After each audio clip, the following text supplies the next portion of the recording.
This is our first video reviewing biological macromolecules, and remember, you've got four major types to deal with. We've got carbohydrates, we've got lipids, we've got proteins, and nucleic acids. And I'm going to break them into sections to make it a little bit more digestible. So in this video, we're focusing on carbohydrates. The thing to remember is carbohydrates come in a lot of different varieties, but there are definitely patterns to recognize.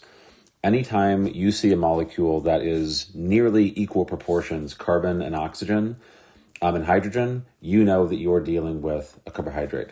So remember, if you haven't had a lot of chemistry yet, when these structures are drawn, anytime you see these hexagon or pentagon shaped molecules, every corner of those molecules represents a carbon. We're just not actually drawing it. Okay, so this glucose is C6H12O6, and you'll see that pattern a lot. Nearly equal parts carbon and oxygen, usually about double the number of hydrogens. Depends on if there are any double bonds or not. But all of these are different carbohydrate molecules, right? And when we talk macromolecules, you need to think about monomers and polymers. So each of these molecules we call a monomer because mono means one. So it's a single molecule, and these happen to be molecules of glucose. Now, if you want to link them together to start making a polymer, you have to form a covalent bond between those glucose molecules. And anytime we're linking two monomers together to start making a polymer, we're going to do something called a dehydration synthesis reaction. Right? The synthesis, like synthesize, just tells you that you're building something. And the dehydration part tells you that in the end, you're going to wind up with water. And so if you notice this OH hydroxyl group on this glucose and the hydrogen on the OH for the next glucose, those atoms are going to actually be removed during the reaction. That's what's going to give us our water. So dehydration, because you are literally pulling water out of these molecules to form the bond. And in the end, we wind up making a direct connection between this carbon and this oxygen. And that's what you see over here. We now have two glucose molecules that are linked together. We've got that oxygen joining them in the center, and the OH and the H got taken out to form our water. Okay, so dehydration always means linking together. Now, the reaction can also run in reverse. If you want to take your polymer and break it back apart into monomers, you just run the opposite reaction. Right here, we're starting with this disaccharide, di meaning two molecules of glucose linked together. That's what we ended with in the previous reaction. If we're going to break them apart, we call this a hydrolysis reaction, right? Hydro for water, and lysis always means to break apart. So we're taking that water molecule, breaking it back apart into an OH and an H, and splicing them back right where they came from originally to get our two separate glucose molecules. So we can go from one disaccharide back into two monosaccharides, right? Two monomers, right? These kinds of reactions, again, do not only apply to carbohydrates. You'll see this for amino acids and proteins, nucleic acids and DNA and RNA. And so that concept, just remember, hydrolysis always means breaking apart, and dehydration always means building something more complex from monomers into polymers. Okay, so examples of other kinds of monosaccharides, all of these different molecules, glyceraldehydes, ribose, glucose, any of them, those are just monosaccharides. Mono because they're a single molecule, and saccharide just means it's a carbohydrate. Okay, you can then take those monosaccharides and link them together in almost any way that you want. Right? These terms, aldose, ketose, hexose, these are categories of carbohydrate. Okay, so aldose because it has an aldehyde group, ketose because it has a ketone group, hexose for glucose, because it is an aldose that happens to have 6 carbons. That's where the hex comes in. And so we're naming these carbohydrates based on category. Glucose is by far the most common monosaccharide that you'll see. It's used to build the majority of biological polymers like starch or glycogen or cellulose that you see in a lot of different organisms. Okay. The other thing that can happen here is we can have isomers. If you didn't catch it, watch my video on isomers from the previous lecture, and you'll see that glucose, galactose, and fructose all have the exact same chemical formula. right? They're all C6H12O6, but they have differences, right? They can have differences in bond placement, whether you have double bond oxygens or you have, double bond oxygens internally in the molecule or on the end, on the terminal version. You can also have enantiomers that are mirror images of each other, and this gives different biological properties because even though they all are C6H12O6, they all contain energy, you're going to need different enzymes to break them down. So for example, in mammals like a human, almost every cell in a human has the enzymes to recognize glucose, but only the liver has significant amounts of enzymes that can recognize fructose. That's why, having too much sugar in a person's diet can cause fatty liver disease because it overwhelms the liver and other organs can't recognize it.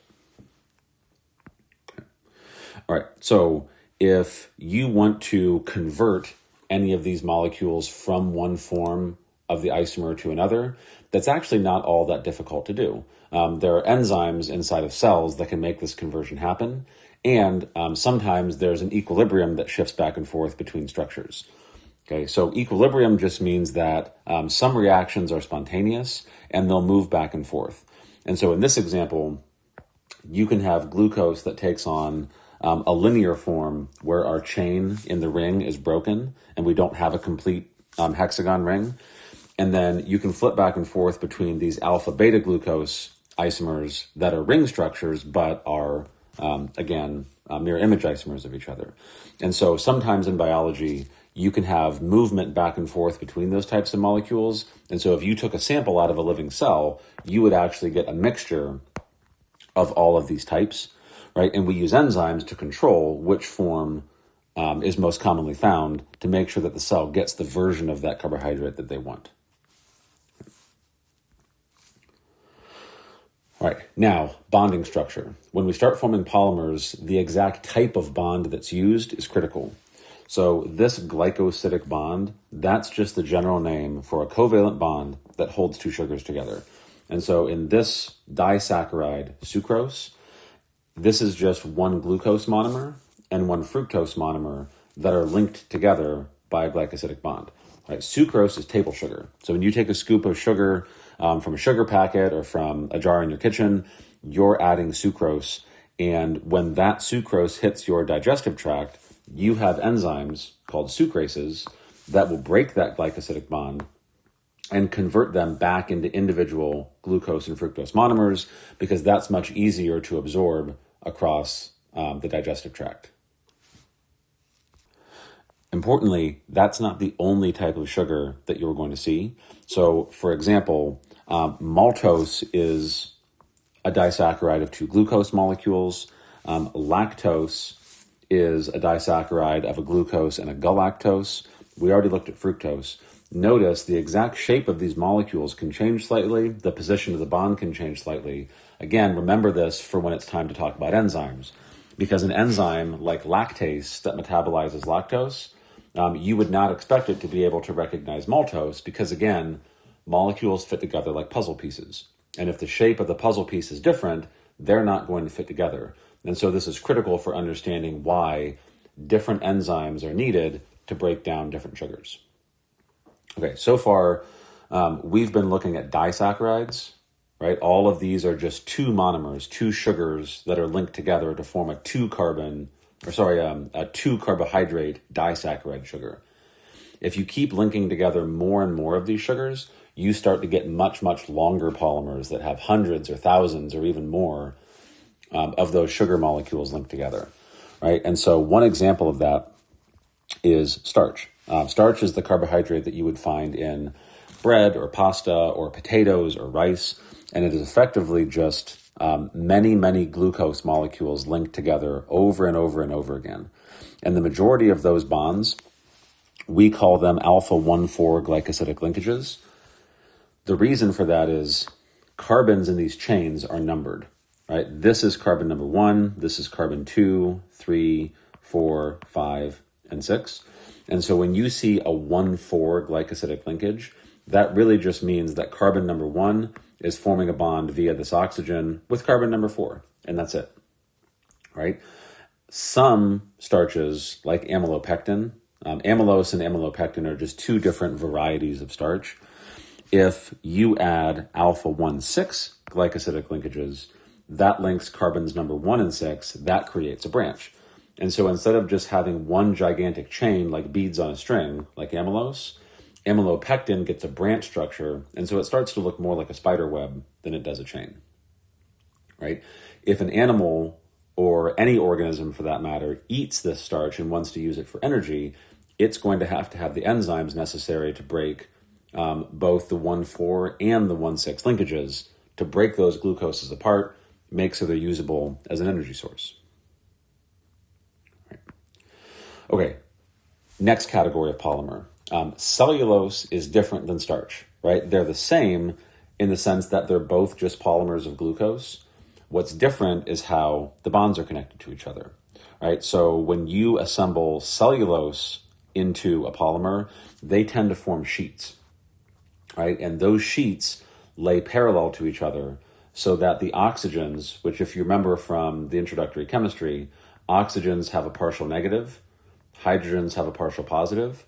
When you lay these chains of cellulose across each other, the positives and negatives attract, right? They line up and they stick to each other. And so you can effectively turn cellulose into these microfibrils that act like ropes, right? This is the material that plants use to give themselves a rigid structure. So when you break the stem of a plant or a stalk of celery, the rigidity, the fact that they're stiff and they can make the plant stand upright, that's because those cellulose polymers of glucose give you a structural component. Okay, so whereas starch was mostly used as an energy source, we want calories out of it, cellulose is more used as a structural molecule, right? And the reason that humans and most other animals can't use cellulose as an energy source is because we don't have the enzymes necessary to break those bonds. And so when you eat something with cellulose, it acts as fiber, stays in your GI tract, you can't absorb it into the blood, and that's why green vegetables tend to have very low calorie counts for humans, most other animals. We can't extract the energy out of those bonds. Some bacteria can, right, but animals generally can't. All right, so in the next video after this, we're going to move on to fats and fatty acids that are shown here. So join on to the next one, follow the playlist, subscribe to the channel, and we'll go through fatty acids and proteins and nucleic acids to finish out this entire chapter.